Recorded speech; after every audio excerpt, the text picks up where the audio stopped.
Walter Magaya odedzera kuti ndiri kubvuma ndakaita chitsotsi, it's a miracle degree achizama kuwanda. Hi guys, welcome to Zim Celebrity TV. If you are new to this channel, please subscribe, but if you are returning subscriber, welcome back. So nyaya iripo ndeyekuti Walter Magaya nana Passion Java Pangana by birth vari musame WhatsApp group vanonzotora mari kuchechi. Chitsotsi chega chega, mungwarire.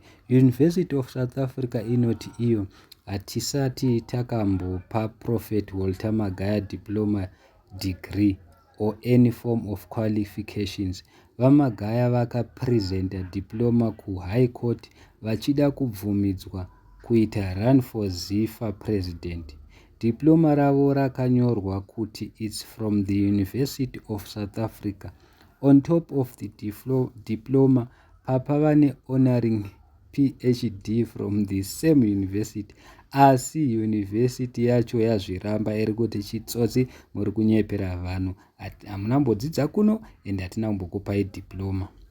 What's even more concerning is the fact that papa vanotori nemagraduations photos. Chii chakadaro chinenge ngozi? Vakawanepi papa magraduation photos? Chitsotsi ichikaichi.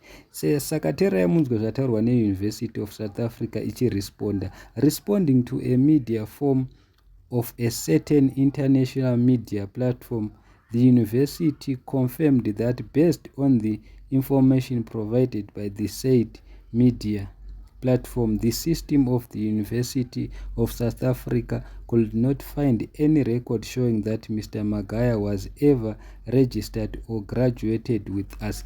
University of South Africa iri kuzviramba iri kuti hatisati tambovaona kunoku kana kuti vakaregister kana kuti vakagraduate kwatiri. Inhema dzega dzega, vari kunyepa chitsotsi, saka tichatora matanho because vari kutanisha zita reuniversity yedu. Asi vazukuru vambuya naenda vazotaurawo zvinhu zvakawanda zvakasiyana siyana pamusoro penyaya iyi.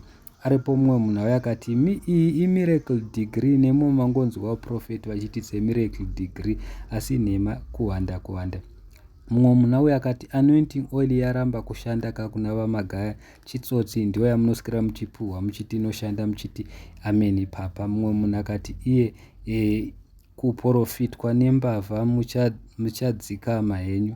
Mumwe munhu akati instead of going to high school he went to high court. Chii chakadaro chinenge ngozi? Mumwe munhu akati as long as pastors like these are still in Zimbabwe, I will not go to church. Zvimambavha zvikuba mari zvichihwanda nechechi. Munongoziva mega, vakawandisa vanapangana, the list goes on. Mumwe munhu akati if he can lie panyama kuzoti pamwe yake.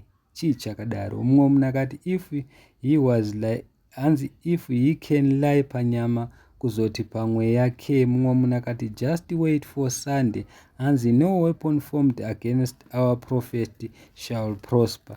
Mumwe munhu akati miracle degree is in a spiritual war but tinokunda. So guys, handizivi kuti munoti kudini hazvo, because yagara ndo nyaya dziri kutenderera pasocial media. Vana Daddy Hopewell vari kuzviramba, vakawandisa vanafadzai maere, the list goes on. Apa musakanganwa kuti ivo vaWalter Magaya vanga vachitoitawo vanga varimo vachikampenera zvekuzimbabwe zvebhora izvi nemapeki avo efeki nhema dzega dzega. Chii chakadaro? Saka vangani maprofeti ari kunyepa ane madigiri atisinga understand, ari madigiri echitsotsi? Kudai University of South Africa isina kupindura paipapa, tatichatongoti tese ndokwavakadzidza vachinyepa zvavo Prophet Magaya. Thank you so much guys.